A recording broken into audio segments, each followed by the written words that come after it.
आधी रात का समय था। बिहार के कुंदनगढ़ गांव में रहने वाला अक्षय अपने कमरे में गहरी नींद में सोया हुआ था कि एकाएक उसके दरवाजे पर जोर की दस्तक होने लगती है। इतनी रात को कौन आ गया? रात के 11 बज रहे हैं। गांव में तो इस समय तक सब लोग आधी नींद भी ले चुके होंगे। कौन? अक्षय, मैं हूँ। अरे सो गया क्या? सिद्धार्थ की आवाज सुनकर अक्षय दरवाजा खोल देता है। इतनी रात को यहाँ क्या कर रहा है तू? अभी तक सोया नहीं? मैं तो कब का सो गया था। यार नींद नहीं आ रही है, इतना अच्छा मौसम हो रहा है, चलना वॉक करके आते हैं। सिद्धार्थ के जिद करने पर अक्षय उसके साथ घूमने के लिए निकल पड़ता है। मैंने सुना है कि गांव में एक तालाब है जिधर कोई नहीं जाता। यार रात के उसके बारे में बात मत कर। तू तो 4 दिन बाद चला जाएगा। हमें इसी गांव में रहना है। मेरे बड़े पापा कहते थे रात में उसका नाम भी नहीं लेना चाहिए। अरे तू छोटा बच्चा है क्या कि बड़े पापा ने एक भूतिया कहानी सुनाई और तू आज तक उसे सच मानकर बैठा है? अरे मेरे भाई, इंसान चांद पर दुनिया बसाने की तैयारी में है और तू तालाब के नाम लेने से अपशगुन हो जाएगा ऐसी बातें कर रहा है। ऐसा नहीं है यार, तू नहीं समझेगा। छोड़, ये सब मजाक नहीं है।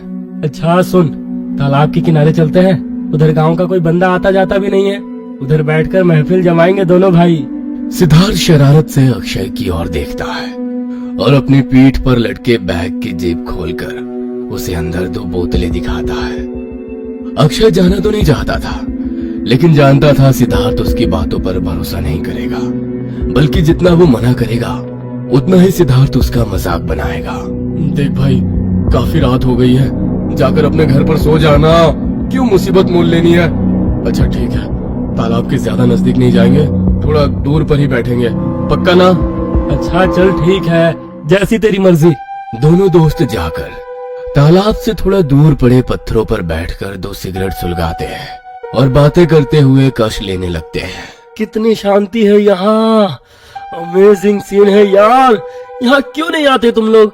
मैं तो अब हर शाम को इधर ही आकर बैठने वाला हूँ। हाँ, बातें करते करते दोनों ने एक एक बोतल हाथ में उठाई और कोहरे की चादर में लिपटे तालाब की खूबसूरती को निहारने लगे। तू इधर ही बैठ, मैं अभी हल्का होकर आया। उधर किधर जा रहा है यार? मैंने बोला ना, तालाब की तरफ नहीं जाना है। अक्षय अभी बोल ही रहा था कि तब तक सिद्धार्थ हंसते हुए तालाब के बिल्कुल किनारे पहुंच जाता है और झाड़ियों की ओर मुंह करके खड़ा हो जाता है। 2 मिनट भी नहीं बीते होंगे कि सिद्धार्थ को ऐसा महसूस हुआ जैसे पानी की सतह से कुछ भारी भरकम सा सरक कर पानी के अंदर गया हो। सिद्धार्थ गौर से पानी के तल को देखने लगा। अभी भी वहां कुछ बुलबुले उठते हुए नजर आ रहे थे। सिद्धार्थ ने मुड़कर अक्षय की ओर देखा। अक्षय अब अपनी जगह पर नहीं था। सिद्धार्थ की नजर पानी की ओर गई तो उसने देखा अक्षय घुटनों तक पानी में खड़ा होकर मुस्कुरा रहा है और उसे भी इशारे से अंदर आने को कह रहा है। अबे यार, अभी तो ऐसे भीगी बिल्ली बना बैठा था और अब उधर पहुंच गया। अक्षय को पानी में खड़े देख सिद्धार्थ दौड़ते हुए तालाब के अंदर कूद पड़ता है और अक्षय की ओर जाने लगता है। अक्षय के नजदीक पहुंचकर उसने महसूस किया कि वास्तव में वहां पर तो अक्षय है ही नहीं। ये देख सिद्धार्थ का सर चकराने लगा। अगले ही पल उसे अपने पैरों से लेकर जांघों तक किसी रेंगती हुई चीज का स्पर्श महसूस हुआ जो लगातार उसके शरीर को कसती जा रही थी। सिद्धार्थ कुछ समझ नहीं पा रहा था कि उसके साथ जो हो रहा है वो सच है या उसका भ्रम। सिद्धार्थ के कान एकदम से सुन्न पड़ गए थे। उसे आसपास आती कोई भी आवाज सुनाई नहीं दे रही थी। घबराहट में उसने एक बार फिर तालाब से बाहर की ओर नजर दौड़ाई। बाहर अक्षय हाथों के इशारे से उसे बाहर आने के लिए कह रहा था। वो शायद पिछले काफी देर से सिद्धार्थ को पुकार रहा था, लेकिन उसे शायद कुछ सुनाई नहीं पड़ रहा था। सिद्धार्थ को अब समझते देर नहीं लगी कि वो वाकई किसी शक्ति के प्रभाव में आ गया है। एक पल में शराब का सारा नशा छू हो गया था और अब वो किसी भी तरह बस इस तालाब से बाहर निकलना चाहता था। सिद्धार्थ बाहर निकलने की जितनी कोशिश करता, वो शक्ति उसे पानी के उतने ही अंदर धकेलती। तभी उसे पानी के तल पर एक भयानक आकृति दिखाई दी, जिसका पूरा शरीर कोई और गंदगी से सना था। उसके शरीर से भयंकर दुर्गंध उठ रही थी और वो इतना भद्दा दिखाई दे रहा था कि सिद्धार्थ की चीख निकल गई थी। तभी उस जीव ने एक भयानक आवाज निकाली और अपना गला सड़ा हाथ सिद्धार्थ की गर्दन पर रखकर उसे खींचकर पानी के अंदर ले गया। अगले कुछ ही पलों में सिद्धार्थ की चीखें पानी में घुट गई थी।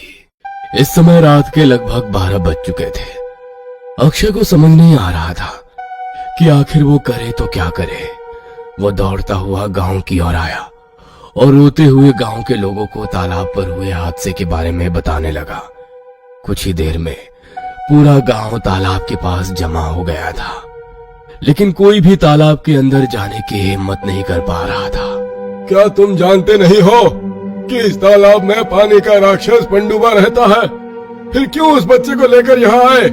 अरे वो मेहमान था हमारा, उसके साथ ये क्या हो गया? मैं नहीं जानता था कि ये सब हो जाएगा। मैंने उसे बहुत समझाया लेकिन पता नहीं उसे क्या हुआ।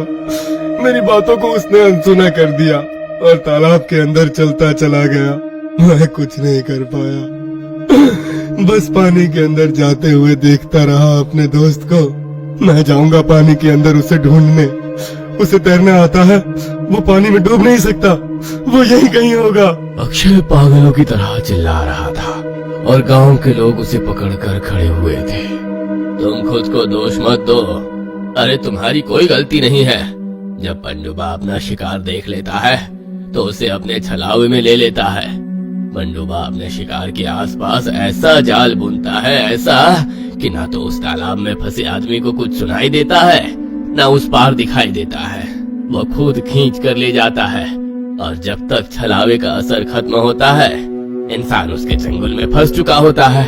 इसीलिए तो उस तालाब की ओर आने की सबको मनाही है। अपना मन छोटा ना करो, उसका समय आ गया था, अब यही सोच सकते हैं। आधी रात का समय है भाइयों, इस समय तो तालाब के पानी में उतरना मतलब अपनी जान खतरे में डालने के समान है। अब कल सुबह ही हम तालाब पर आएंगे। गांव के लोग वापस लौट गए थे, लेकिन अक्षय का मन ये मानने को तैयार ही नहीं था कि अभी कुछ देर पहले तक हंसता मुस्कुराता उसका दोस्त तालाब की गहराइयों में समा गया है। गांव वाले अक्षय की मानसिक हालत को समझते हुए किसी तरह उसे वापस गांव ले गए थे, लेकिन अक्षय ठीक नहीं था। सुबह के 4 बजे ही गांव वाले मिलकर तालाब पर जाते हैं और पानी के अंदर जाने पर उन्हें सिद्धार्थ की लाश अंदर पानी में पड़ी दिखाई देती है। सिद्धार्थ की पूरी बॉडी इतनी भारी हो चुकी थी कि कई सारे लोग मिलकर उसे तालाब से बाहर निकालते हैं। सिद्धार्थ के शरीर के कई हिस्सों का मांस पूरी तरह से गायब हो चुका था। उसकी दोनों आंखें गायब थी और आंखें, नाक, मुंह और पेट में रेत ही रेत भरा हुआ था। सिद्धार्थ शहर का रहने वाला था जो गांव छुट्टियां बिताने आया हुआ था। जब उसके माँ बाप को सिद्धार्थ की मौत की खबर मिली तो वो उसे पोस्टमार्टम के लिए ले गए। देखिए, मौत का कारण दम घुटना है, लेकिन इसका दम मुंह में रेत भर जाने के कारण निकला है। जिस तरह से इसकी आंखें और शरीर के अंग गायब हुए हैं, उन्हें देखकर ऐसा लगता नहीं है कि ये किसी इंसान का काम है। पेट, आंखें, मुंह, सब जगह रेत और कंकर भरे हुए हैं। बहुत ही अजीब है ये सब। ऐसा लग रहा है जैसे किसी ने जानबूझकर रेत इसके शरीर में ठूस दी है। मैंने आज तक बहुत सी लाशों का पोस्टमार्टम किया है, लेकिन ये कुछ अलग ही है। हमारी बात मानिए हरीश बाबू, किसी ने आपके बेटे को नहीं मारा, ये पंडुबा का काम है। अरे आप शहर में रहते हैं, आप नहीं जानते, ये कोई पहली बार नहीं है। आज से पहले भी दर्जनों लोगों को बिल्कुल इसी तरह पानी में घसीट कर जान ले चुका है ये पंडुबा। इसीलिए तो गांव का कोई भी आदमी दिन ढले उस तालाब की ओर नहीं जाता। अभी 5 दिन पहले ही चंदू की भैंस गलती से उस तालाब की ओर चली गई थी और उसकी भी ठीक इसी तरह तालाब में डूबने से मौत हो गई। आप तो जानते ही है ना, भैंसे इतनी आसानी से पानी में नहीं डूबती, लेकिन वो पंडुबा खींच ले गया था उसको भी, और बिल्कुल इसी तरह पूरे शरीर में रेत भरी मिली थी उसके। सिद्धार्थ जा चुका था। सभी गांव वाले गहरे दुख में थे, क्योंकि सिद्धार्थ उनके गांव का मेहमान था। एक मेहमान के साथ हुई अनहोनी के लिए कहीं ना कहीं पूरा गांव खुद को ही जिम्मेदार मान रहा था। दूसरी ओर अक्षय की हालत तो इतनी खराब थी कि गांव वालों ने उसे सिद्धार्थ की डेड बॉडी तक नहीं देखने दी थी, यहाँ तक कि किसी ने उसे नहीं बताया था कि सिद्धार्थ अब कभी लौट कर नहीं आएगा। काका, कुछ पता चला क्या मेरे दोस्त का? तालाब से उसकी बॉडी मिली क्या? नहीं अक्षय, अभी तलाश कर रहे हैं, तुम फिक्र ना करो। तुम ही कह रहे थे ना कि वो तैरना जानता है। हो सकता है तालाब की दूसरी ओर से निकलकर अपने शहर भाग गया हो। तुम आराम करो, तुम्हारी तबीयत हमको कुछ ठीक नहीं लगती। इसको बहुत ही गहरा सदमा लगा है। उस सदमे से ये जब तक सामान्य नहीं हो जाता, इसे सिद्धार्थ की मौत के बारे में कुछ नहीं बताना। सब गांव वालों को कह दो इस बात का खास ख्याल रखें कि अक्षय के सामने सिद्धार्थ के बारे में कोई बात ना की जाए, वरना ये लड़का अपना मानसिक संतुलन खो बैठेगा। ऐसा लग रहा है कई रोज से सोया ही नहीं है। आंखों के नीचे काले गड्ढे हो गए हैं और इसकी माँ बता रही थी पूरा का पूरा दिन कुछ खाता पीता नहीं है। आप ठीक कह रहे हो काका, होनी को कौन डाल सकता है। आज तक ना जाने क्यों उस घटना के लिए खुद को दोषी मान बैठा है। कुछ दिन बाद बेटा, तुम्हारे बाबूजी और हम शहर तक जा रहे हैं। तुम अपना ख्याल रखना और खाना समय से खा लेना, और हाँ, घर से बाहर ना निकलना। अक्षय की माँ और उसके पिताजी सिद्धार्थ के 10वें में शामिल होने के लिए शहर जा रहे थे और पड़ोस वाले काका को उसका ख्याल रखने को कह गए थे। दिन तो आराम से बीत गया था और अक्षय भी काका के कहने से थोड़ा सा खाना खाकर अपने बिस्तर पर लेट गया था। रात के तकरीबन 12 बज रहे थे। अचानक अक्षय के दरवाजे पर बहुत जोर से दस्तक होने लगती है। दरवाजे पर हो रही दस्तक इतनी तेज थी कि ऐसा लगता था अगर दरवाजा ना खुला तो कोई दरवाजा ही तोड़ देगा। दस्तक सुनकर अक्षय घबरा कर उठ बैठता है। लगता है माँ बाबूजी आ गए। अक्षय जाकर दरवाजा खोलता है, लेकिन दरवाजे पर उसे कोई दिखाई नहीं देता। अक्षय दरवाजे से बाहर निकलकर आसपास झांकता है तो उसे गली के मोड़ पर कोई काली आकृति खड़ी दिखाई देती है। कौन है वहाँ? कौन है? सामने आओ। अक्षय के बार बार पुकारने पर उसके कानों में एक जानी पहचानी आवाज सुनाई देती है। अक्षय, वहाँ क्यों खड़ा है यार? मुझसे मिलना नहीं चाहेगा? कहाँ चला गया था मुझे छोड़कर? मैं कब से तेरा इंतजार कर रहा हूँ। सिद्धार्थ, ये तू है क्या? सिद्धार्थ, सामने आ, ये तू ही है ना? अक्षय तेज कदमों से उस साए की ओर कदम बढ़ा देता है। अक्षय को अपनी ओर आता देखकर वो काला साया तेज कदमों से गली से बाहर निकल जाता है और फिर कुछ दूर जाकर रुक जाता है। जानना नहीं चाहेगा उस दिन क्या हुआ था? चल, अकेले में बैठकर बातें करेंगे, बहुत कुछ बताना है मुझे। इतना कहकर फिर से तेज कदमों से वो साया तालाब की ओर जाने लगता है। अक्षय बेचैन होकर जल्दी जल्दी उसके पीछे पीछे चल रहा था। तालाब के नजदीक जाकर अक्षय देखता है कि तालाब के किनारे सिद्धार्थ बैठा हुआ मुस्कुरा रहा है और हाथ हिलाकर उसे अपनी तरफ बुला रहा है। सिद्धार्थ, ये तू ही है ना? तू ठीक तो है ना मेरे भाई? मुझे माफ कर दे, ये सब मेरी वजह से हुआ। अगर मैं उस दिन तुझे तालाब की ओर जाने से रोक लेता तो ये सब नहीं हुआ होता। अरे यार छोड़ ना ये सब, मैं बिल्कुल ठीक हूँ। कुछ नहीं है इधर तालाब में, स्विमिंग करेंगे, तू भी आ जा, बहुत मजा आएगा। नहीं, तू इधर आना। डर मत, मैं हूँ ना, मुझ पर भरोसा नहीं है तुझे? अक्षय की आंखों से खुशी के आंसू बह रहे थे। उसका दोस्त सही सलामत उसकी आंखों के सामने खड़ा हुआ मुस्कुरा रहा था। अक्षय दौड़कर सिद्धार्थ की ओर जाता है और उसे गले लगा लेता है, लेकिन जैसे ही वो सिद्धार्थ को पकड़ने की कोशिश करता है उसे समझ में आता है वहां तो कुछ है ही नहीं। एक अदृश्य शक्ति उसे जोरदार धक्का मारती है और वो जाकर तालाब में गिर पड़ता है। तालाब के पानी में जोरदार हलचल होती है और एक बार फिर एक सड़ा गला शरीर तालाब से बाहर नजर आता है।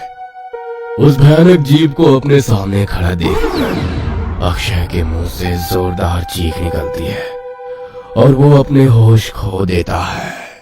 इससे पहले कि पंडुबा अक्षय को अपना शिकार बनाता, काका महामृत्युंजय मंत्र पढ़ते हुए तालाब में आते हैं और अपने साथ लाई हुई गंगा जल को पंडुबा के ऊपर उड़ेल देते हैं। एक चीख की आवाज के साथ पानी में ऊंची लहरें उठती हैं और पंडुबा वहां से गायब हो जाता है। काका अक्षय को लेकर पानी से बाहर आते हैं और थोड़ा दूरी पर लाकर गंगा जल उसके चेहरे पर छिड़क कर उसे होश में लाते हैं। अरे काका, आप यहाँ? मुझे तो लगा था वो मेरा आखिरी समय है, लेकिन आप यहाँ कैसे आए? पंडुबा से कैसे बचाया आपने मुझे? बेटा, जब तू सिद्धार्थ सिद्धार्थ चिल्लाता हुआ अपने घर से बाहर की ओर भागा ना, तो मेरी आंख खुल गई। मैंने खिड़की खोलकर देखा तो तू गली में दौड़ा जा रहा था, लेकिन तेरे आगे कोई भी नहीं था। मुझे कुछ समझ में नहीं आया, इसलिए मैं भी तेरे पीछे पीछे आने लगा। फिर जब तू तालाब वाले रास्ते की ओर मुड़ा तो मैंने तुझे आवाज लगाकर रोकने की बहुत कोशिश की, लेकिन ना जाने तू किस सम्मोहन में था कि तुझे मेरी आवाज सुनाई ही नहीं दी। इससे पहले कि मैं तुझे रोक पाता, तू सिद्धार्थ सिद्धार्थ चिल्लाता हुआ तालाब में कूद पड़ा। ना जाने क्यों तुझे देखते ही मुझे समझ में आ गया था कि तेरे साथ कुछ गलत हो रहा है, इसलिए घर से निकलते वक्त मैंने ये गंगा जल की बोतल उठा ली थी। काका, ये सिद्धार्थ अचानक कहाँ गायब हो गया? ये सब क्या हो रहा है मेरे साथ? बेटा, हमारे बड़े बुजुर्ग कहते थे, उस पंडुबा की नजर जिसके ऊपर पड़ जाए उसे वो खींच कर अपने पास ले ही आता है। और आज मैंने खुद अपनी आंखों से सच को देखा है। जिस समय सिद्धार्थ तालाब में गया तुम भी यहीं थे। पंडुबा ने तुम्हें भी यहाँ देख लिया था, इसलिए छलावा बनकर वो तुम्हें लेने आया था। आज अगर समय पे मैं ना आता ना, तो तुम्हारा भी वही हश्र होता जो सिद्धार्थ का हुआ था। सिद्धार्थ हम सबको छोड़कर चला गया बेटा, और जाने वाले कभी लौट कर नहीं आते। अगले दिन सुबह पूरे गांव में ये बात आग की तरह फैल गई थी कि पंडुबा अक्षय को छलकर तालाब पर ले गया था। उस दिन के बाद रात को क्या, दिन में भी लोगों ने तालाब के नजदीक जाना छोड़ दिया। ये कहानी आपको अच्छी लगी हो तो हमें सब्सक्राइब करें, हमारा इंस्टाग्राम और फेसबुक पेज जरूर फॉलो करें। और हाँ दोस्तों, सब्सक्राइब करना भूलना मत।